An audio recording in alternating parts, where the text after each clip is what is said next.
Hello students, welcome back. आज हम कौन सा चैप्टर पढ़ेंगे? Chapter number 11। ठीक है, नाम क्या है उस चैप्टर का? Weather, air and water. ठीक है, वेदर के बारे में भी सबको पता है क्या होता है, एयर भी सबने सुना हुआ है कि एयर क्या होती है, और वाटर तो सब जानती हैं। ठीक है, तो अब हम क्या करेंगे, इस चैप्टर में डिटेल से देख लेंगे कि क्या क्या कंडीशंस क्रिएट होती हैं, क्या क्या सिनेरियो देखने को मिलेंगे। ठीक है, तो स्टार्ट करते हैं फिर। ठीक है, सबसे पहले हम हमारे इंट्रोडक्शन पार्ट से देख लेते हैं कि सबसे पहले जो चैप्टर का इंट्रोडक्शन वो है, चैप्टर के इंट्रोडक्शन में क्या चीज़ें बोली गई है। ठीक है, has it not happen that when you were going to school in the morning the sun was shining brightly and while returning home you find that it has become dark and cloudy। ठीक है, यानी आपने देखा होगा, जैसे कई बार होता है, मोस्ट प्रोबेबली तो शायद रेनी सीजन में मिलता है आपको देखने को कि आप जाते हो स्कूल, सुबह स्कूल गए हो और अच्छा मौसम था, अच्छा सूरज भी निकला हुआ था, सनशाइन भी अच्छी थी, सन ब्राइट करा, सब कुछ सारी कंडीशन अच्छी थी। ठीक है, लेकिन जैसे ही आप स्कूल से वापस आने का टाइम हुआ तो आपने देखा कि बादल छा चुके हैं, बारिश का मौसम हो चुका है, यानी सडनली क्या हो गया, पूरा वेदर चेंज हो गया। सुबह जब हम आए थे तो एकदम नॉर्मल कंडीशन थी, लेकिन जब हमारा जाने का टाइम आया वापस तो सारी कंडीशन ही चेंज हो गई। ठीक है, तो ये सारे चेंजेस किस तरीके से आते हैं, क्यों होता है ऐसा, इन सब चीज़ों के बारे में ही हम इस चैप्टर में पढ़ने वाले हैं। ठीक है, how did the weather change so suddenly. ठीक है, आपने क्या देखा कि वेदर जो है वो बहुत जल्दी चेंज हो गया, क्यों हुआ, कैसे हुआ, क्या कंडीशंस क्रिएट हुई जिसकी वजह से वो इतना सडन सब कुछ चेंज हो गया। तो इन सब चीज़ों के बारे में देख लेते हैं। Weather can change from day to day, एक दिन के अंदर भी, मतलब दिन डे बाय डे भी चेंज हो सकता है, आवर्स टू आवर्स चेंज हो सकता है, कुछ ही घंटे में भी चेंज हो सकता है। ठीक है, it also changes over the year as per the season. ठीक है, और पूरे साल में सीजन के अकॉर्डिंग भी चेंज होता है। ठीक है, जैसा कि हम देखते हैं अलग अलग सीजन हम फेस करते हैं, समर सीजन हो गया, विंटर सीजन हो गया, रेनी सीजन हो गया, तो इन सभी सीजन्स में क्या होते हैं, वेदर भी अलग अलग दिखाई देता है आपको। ठीक है, आप फील कर पाते हो कि वेदर जो है कंडीशन चेंज होती रहती है। सन एंड वेदर, सबसे पहले हम बात कर लेते हैं कि सन का और वेदर का क्या रिलेशन है एक साथ में, किस तरीके से चेंजेस होंगे वेदर में और सन का उसमें क्या रोल रहेगा।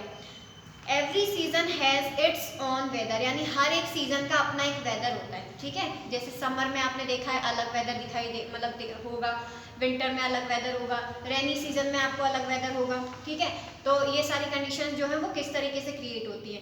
The weather conditions depends on the factor such as temperature, यानी वेदर जो है मेनली किसके ऊपर डिपेंड करता है, टेम्परेचर के ऊपर डिपेंड करता है। यानी समर सीजन की हम बात करें तो टेम्परेचर बहुत हाई हो जाता है, विंटर सीजन की बात करें तो टेम्परेचर जो है वो लो हो जाता है, और रेनी सीजन की बात करें तो मॉडरेट टेम्परेचर आपको देखने को मिलता है। ठीक है, देखेंगे the sun causes the changes in the weather condition, और ये वेदर की जो कंडीशंस जो है वो किसकी वजह से चेंज होती है, सन की वजह से, क्योंकि हमने क्या पढ़ा अभी कि टेम्परेचर जो है वो मेन फैक्टर है वेदर को चेंज करने के लिए। तो अब आपको पता है टेम्परेचर जो है वो किसकी वजह से चेंज होगा, हीट होगी या नहीं होगी, उसी के बेस पर तो टेम्परेचर चेंजेस होगा। ठीक है, तो वो टेम्परेचर जो है वो किसकी वजह से चेंज होता है, मेनली सन की हीट की वजह से चेंज होगा। आगे देखेंगे, the temperature of the earth depend upon its position with respect to the sun, यानी अर्थ पर टेम्परेचर कैसा होगा वो किसके ऊपर डिपेंड करता है कि उसकी सन के साथ क्या पोजीशन चल रही है। ठीक है, तो उसी पोजीशन के अकॉर्डिंग टेम्परेचर चेंज होता रहता है। You may have noticed that the weather at noon is completely hotter than the weather in the morning and the evening, यानी आपने नोटिस किया होगा हमेशा कि दिन के टाइम पे, ठीक है, दिन के टाइम पे बहुत ज़्यादा गर्म मौसम होता है, वेदर जो है वो बहुत ज़्यादा हॉट होता है कंपैरिजन में किसके, मॉर्निंग और इवनिंग के। अब ऐसा क्यों होता है, at noon the sun rays falls directly on the earth, this heats up the earth. ठीक है, यानी क्या होता है कि दिन के टाइम पे जो सन रेज होती है, सनलाइट जो है वो डायरेक्ट पड़ती है किसके ऊपर, अर्थ के ऊपर, इसी वजह से क्लाइमेट वेदर जो है वो कैसा हो जाता है, बहुत ज़्यादा हॉट हो जाता है, और इसके जस्ट अपोजिट कंडीशन किस में होगी, मॉर्निंग और इवनिंग में। Thus it become hot at noon, और इसीलिए क्या होता है, नून का टाइम जो है बहुत ज़्यादा गर्म होता है। In the morning and evening the sun rays do not fall directly on the earth, अब मॉर्निंग और इवनिंग का जो टाइम होगा उसमें डायरेक्ट फॉल नहीं होगा। ठीक है, अब डायरेक्ट फॉल नहीं होगा सन रेज का, तो वेदर जो है वो कैसा हो जाएगा, थोड़ा सा कोल्ड हो जाएगा as compare to noon. They travel a long distance to reach the earth and falls in slanting direction on the surface of the earth, यानी हम बात क्या कर रहे हैं कि जैसे दिन का जो टाइम होता है, अर्थ सपोज ये है, ठीक है, यहाँ पे ये सन है, तो दिन के टाइम पे सनलाइट जो है वो डायरेक्ट अर्थ पर पड़ती है, इसी वजह से ये नून का टाइम जो कैसा होता है, हॉट होता है, ठीक है।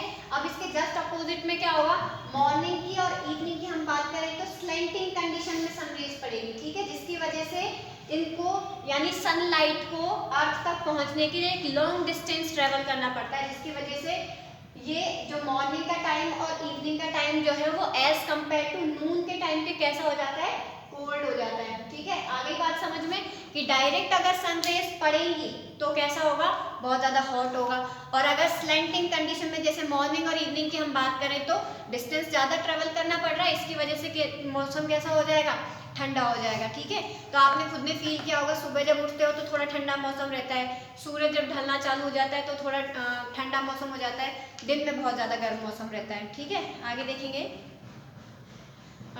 the earth and follows its slanting direction on the surface of the earth, thus it becomes less hot in the morning and the evening। इसीलिए नून के कंपैरिजन में मॉर्निंग और इवनिंग का टाइम जो है वो कम गर्म होता है, ठीक है, कह सकते हैं कि ठंडा होता है। The earth is tilted at the angle to its axis, यानी अर्थ जो है अपने एक एंगल पे थोड़ी सी झुकी हुई होती है। उसके बाद में देखेंगे, while orbiting the sun, one hemisphere of the earth is closer to the sun and the other hemisphere of the earth is far from the sun। यानी कहने का मतलब क्या है कि जैसे हमने आपने प्लैनेट्स वाला चैप्टर अगर पढ़ा होगा तो आपको पता है कि क्या होता है, कंडीशन ये होती है कि सन जो है उसके चारों तरफ प्लैनेट चक्कर लगाते रहते हैं, ठीक है, और अर्थ जो है वो भी एक प्लैनेट है, और हम कौन से प्लैनेट पे रहते हैं, अर्थ पर रहते हैं, ठीक है। तो ये हो गया सन वाला कंडीशन, ठीक है, यानी ये सन बना दिया हमने और ये हमने बना दी अर्थ, ठीक है, समझ में आ रहा है सबको।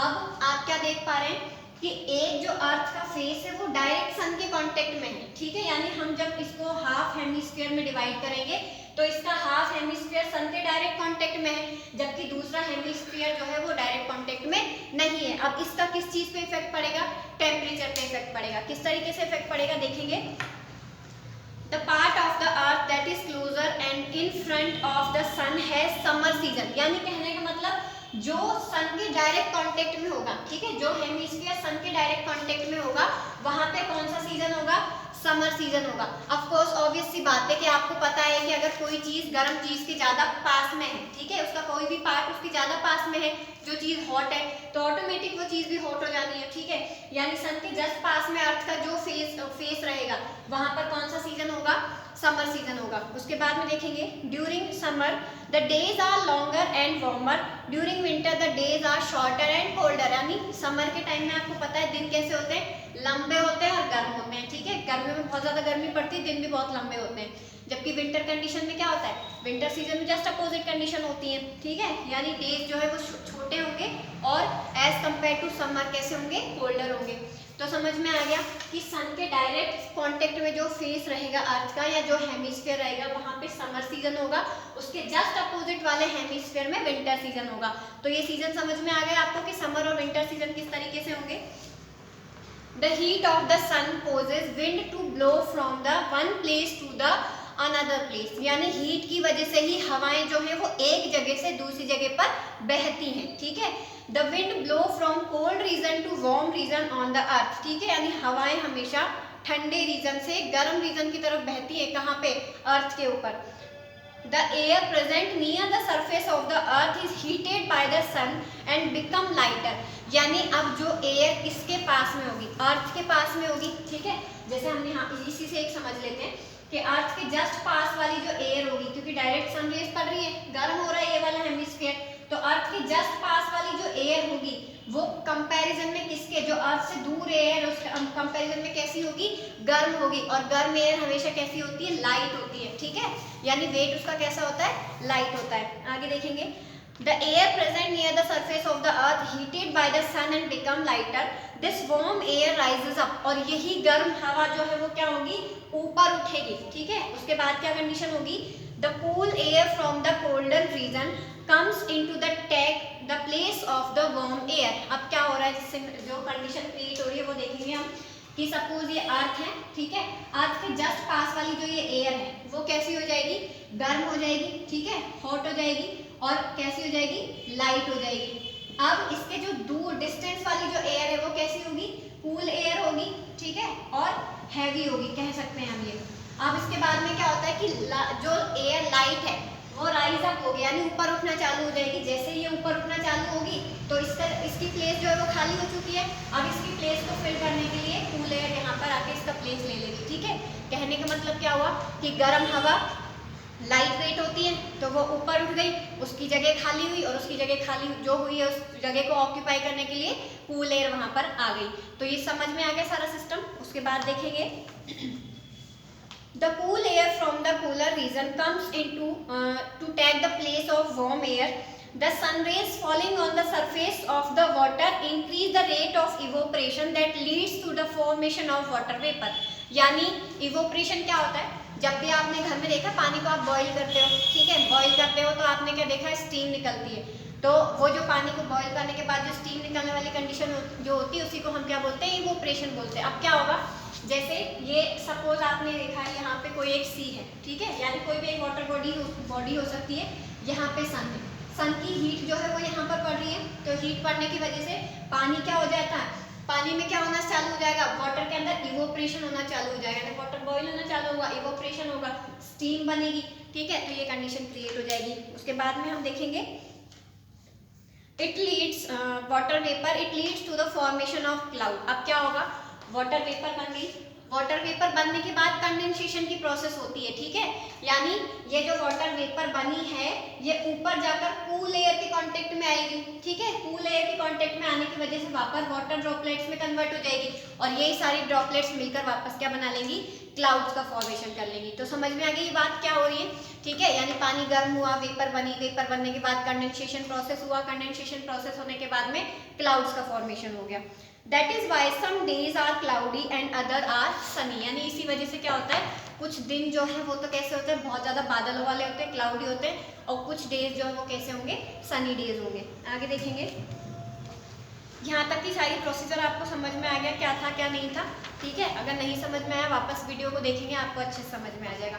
एयर की बात कर लेते हैं हम। ठीक है, air is all around us, यानी हमारे चारों तरफ एयर प्रेजेंट है। It is a mixture of gases such as nitrogen, oxygen, carbon dioxide and water vapour. ठीक है, इसके अंदर क्या क्या प्रेजेंट है, गैसेस प्रेजेंट है। कौन कौन सी, नाइट्रोजन हो गई, ऑक्सीजन हो गई, कार्बन डाइऑक्साइड हो गई, और वाटर वेपर भी इसके अंदर प्रेजेंट है।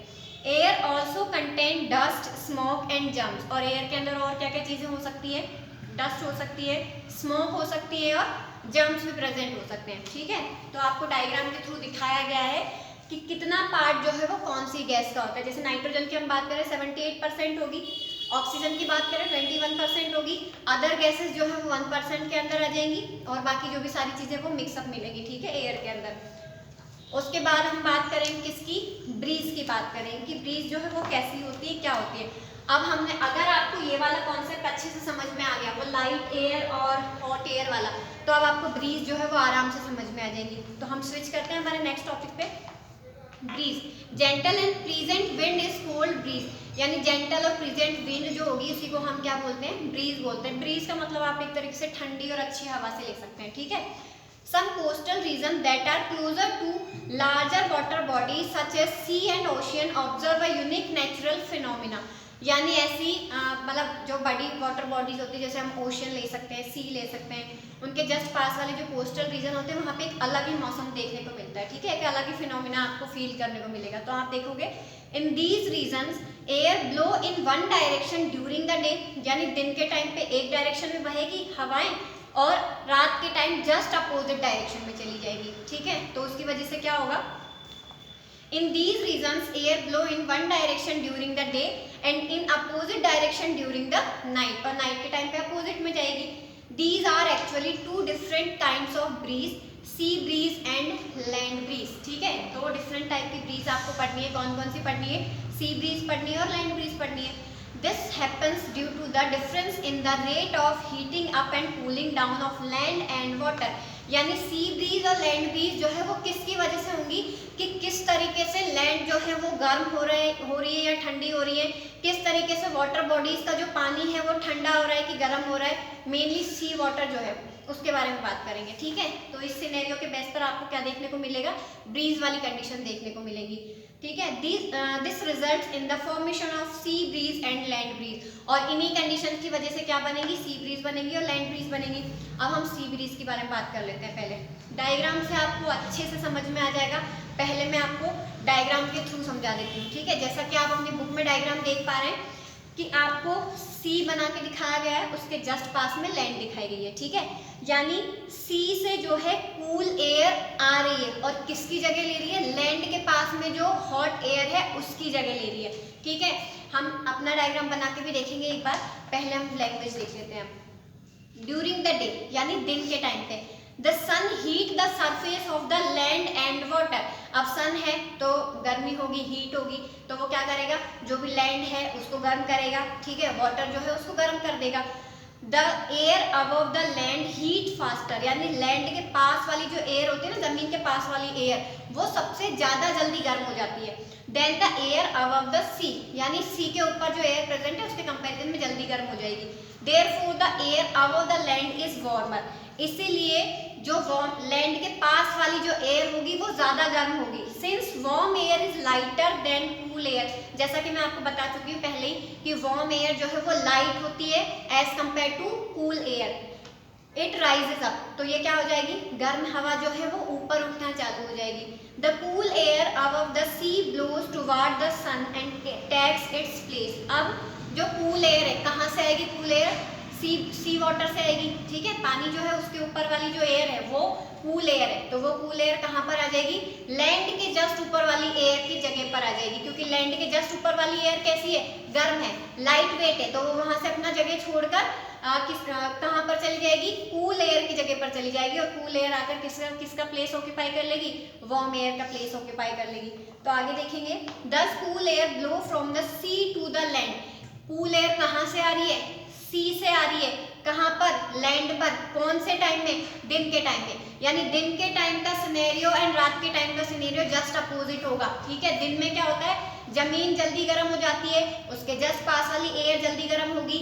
सन जो वाटर जो है वो कम गर्म होगा एज कंपेयर टू लैंड, तो सी के पास वाली जो एयर है वो कूल होगी और लैंड के पास वाली जो एयर है वो वार्म होगी। तो इसकी वजह से क्या होगा, कूल एयर अभी किसके पास से किसके पास आ रही है, सी के पास से लैंड के पास आ रही है, तो हम इसको क्या बोलेंगे, सी ब्रीज बोलेंगे, ठीक है।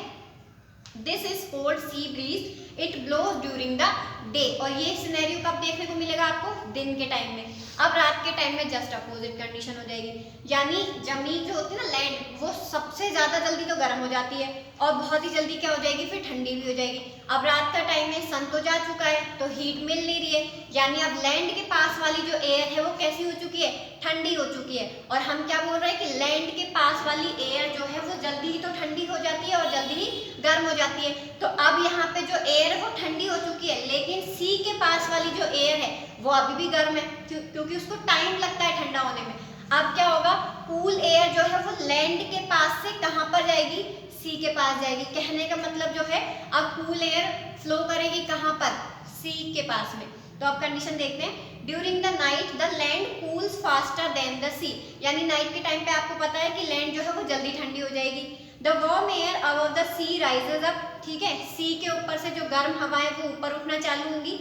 The cool air above the land blows toward the sea and takes its place, ठीक है। जस्ट अपोजिट सिनेरियो आपको देखने को मिल रहा है कि भाई लैंड के पास अब कौन सी एयर आ चुकी है, कूल एयर आ चुकी है, तो वो कूल एयर जो है वो कहाँ पर जाएगी, सी के पास वाली जो एयर है वहां पे उसका जगह ले लेगी, यानी उसका प्लेस ऑक्यूपाई कर लेगी। तो इस तरीके से कंडीशन आपको दिखाई देगी, मतलब समझ में आ रही होगी चीजें। दोनों condition just opposite, day time में अपोजिट कंडीशन होगी और नाइट टाइम में अपोजिट कंडीशन होगी। यानी अगर आपको एक कंडीशन भी अच्छे से याद है तो आप दूसरी कंडीशन अपने आप अपने दिमाग में सेट कर सकते हैं कि इसकी जस्ट अपोजिट कंडीशन होने वाली है। यानी अगर कूल एयर सी से लैंड की साइड जा रही है तो सी ब्रीज, कूल एयर अगर लैंड से सी की साइड जा रही है तो लैंड ब्रीज। यानी खेल जो है हम किसका समझ पा रहे हैं, मेनली कि कूल एयर से आप याद रख सकते हैं। तो सिंपल टॉपिक था बहुत ज़्यादा, और ये मैंने पहले भी आपको कूल एयर और लाइट एयर वाला एग्जांपल देके बता दिया था, जैसा कि हमने स्टार्टिंग से पढ़ते आ रहे हैं पूरा इंट्रोडक्शन पार्ट में। अब आपको क्या करना है, बुक में जो डायग्राम दिया है उसको एक बार सिर्फ देखना है, उसको देखने के बाद ही आपको क्लियर हो जाएगा कि क्या क्या चीज़ें किस तरीके से हो रही है। इसके बाद वाला टॉपिक जो है हम नेक्स्ट वीडियो में कंटिन्यू करेंगे। तब तक के लिए थैंक यू।